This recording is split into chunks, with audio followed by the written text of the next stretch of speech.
I've owned the iPhone 14 Pro Max pretty much since its launch back in September of last year.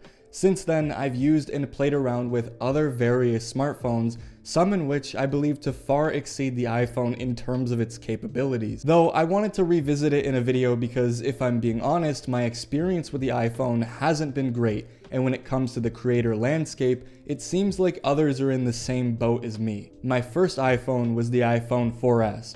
It was a hand-me-down which didn't get used for long until I got an iPhone 5S. Ever since then, I've pretty much always been an iPhone user. It wasn't until last year with the Galaxy S22 Ultra where I decided to take a break and look at other options, in which that phone far exceeded my expectations of what a phone could be for me. Multitasking, the S Pen, the fantastic camera layout that offered tons of unique and creative ways to capture what was around.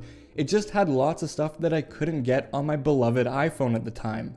Since then, I made the decision to leave the Apple ecosystem, and the freedom was nice. Being able to choose whichever device piqued my interest at the time led me into even more fascinating phones like the Z Fold 4, the Galaxy S23, and the S23 Ultra. After playing around with all those cool and useful features, it really left me scratching my head at my iPhone 14 Pro Max. Before we go any further though, a like and a sub to the channel is always appreciated. I really can't thank you all enough for the amount of support that you've shown me. It's been absolutely incredible, and we actually did pass 20,000 subscribers, so thank you so much. It really does mean a lot. Anyways, the 14 Pro Max for me had a really rocky start. It was riddled with bugs, and coming from all these cool features, it really had me feel like something was missing. Fast forward until today, and my opinion on it has only slightly changed, but with new issues on the rise, it made me really want to refocus on it and just have a chat. So to just straight up set the tone of this video, I'm not happy with the iPhone 14 Pro Max, and honestly, I regret this purchase. Here's why. Starting with one of the most important things for me, cell reception. I'm not entirely sure what it is, but I cannot for the life of me get above 2 bars of service in my condo.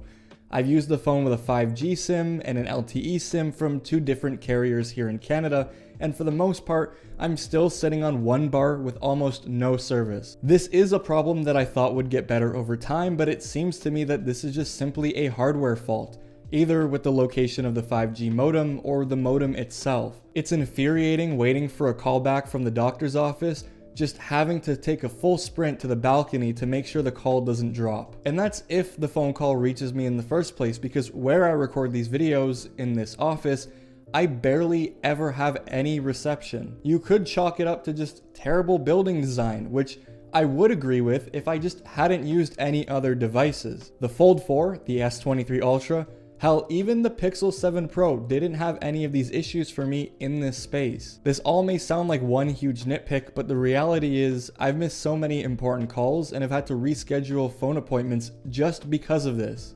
Another thing that I want to stress is the battery life, and with that, this phone has just been an absolute roller coaster. It started off bad with the introduction of iOS 16 on the 14 Pro Max at launch, and then it eventually got better as Apple worked out some kinks. It got to the point where I knew that I can trust this phone to last me all day no matter how much I used it. This is not an exaggeration, and I really want to make that clear. This video has no ulterior motives other than to tell you my honest experience with the 14 Pro Max. At this point though, it's degraded terribly, and what's shocking is that my battery health is still at 100%. Today, however, I'm lucky if I can get through half a day of battery life on this thing.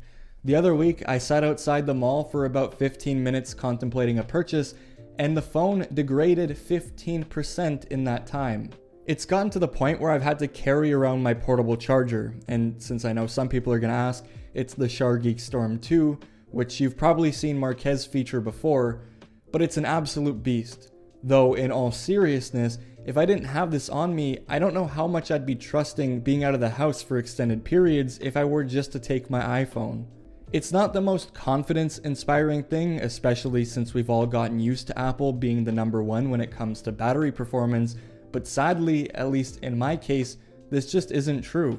Anyways, I do want to talk about the camera for just a minute, because after using the S23 Ultra, there just really isn't any comparison. The images coming out of the iPhone don't seem like they've progressed enough over the years, and that wouldn't be a bad thing if this phone was just ahead of others, but it's not. Still images tend to blow out quite easily, you lose a lot of detail in darker areas, and they just feel lifeless. Granted, this can all be overcome by shooting in RAW and editing your images, in which case it's fantastic because the 48 megapixel sensor is working full tilt instead of binning to 12 megapixels in auto. But not everyone does this, and I feel like this is just a workaround if I'm being honest.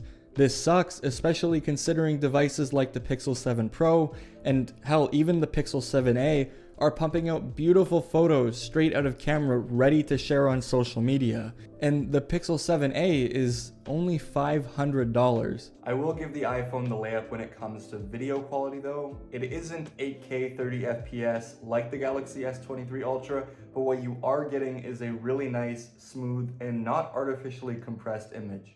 This is one of the main reasons why I actually haven't sold the iPhone yet, because I feel like one day it'll come in handy for any vlog type footage or when I continue to make some shorts on the channel. Question for everyone though, and I just want to ask, if you have an iPhone 14 Pro or 14 Pro Max, if you've been experiencing any really weird bugs lately, because I have. Recently I've had issues with the camera app. Obviously this isn't one that's going to be easy to replicate, but when I open the camera, whether it's from the lock screen or the actual home screen of my device, it just does nothing. I have the preview window, but I can't take a photo. I can't see the photos that I've taken, and it doesn't work. I also can't even switch modes from photo to video. All I have are options for zoom. It just doesn't make any sense, especially this far along with iOS 16. There's also just a handful of times where I can't back out of an app. I have to force close it and reopen it to get to where I want to be. Stuff like this honestly just pops up so frequently enough to the point where I've chosen to use other devices, and that's just how it's been. That being said, I don't want this video to all be about bad things with the iPhone, because in reality, all of this stuff could be resolved in a software update. This is a new camera sensor, it needs some time, and the reception could improve on the next iteration, and the bugs that I've experienced could all be resolved. I may have a lemon battery, but who knows? I do have AppleCare, and I do eventually plan on getting this one replaced, so we'll see. Follow me on Twitter at valismind if you do want any updates on that. And one last thing, and I just want to hit this home, is this is my own personal experience. You may not have these problems, and that's totally fine. But one thing that I do want to say is, I don't want anyone discrediting what I say in this video, and I'm definitely not going to go in the comments and discredit what you have to say, because there are literally millions of these out in the public, and every single person is going to have their own experience. So I hope you enjoyed listening to this little rant, this little 9 months later with the iPhone 14 Pro Max. I'll see you all in the next one. I hope you enjoyed this, and peace out.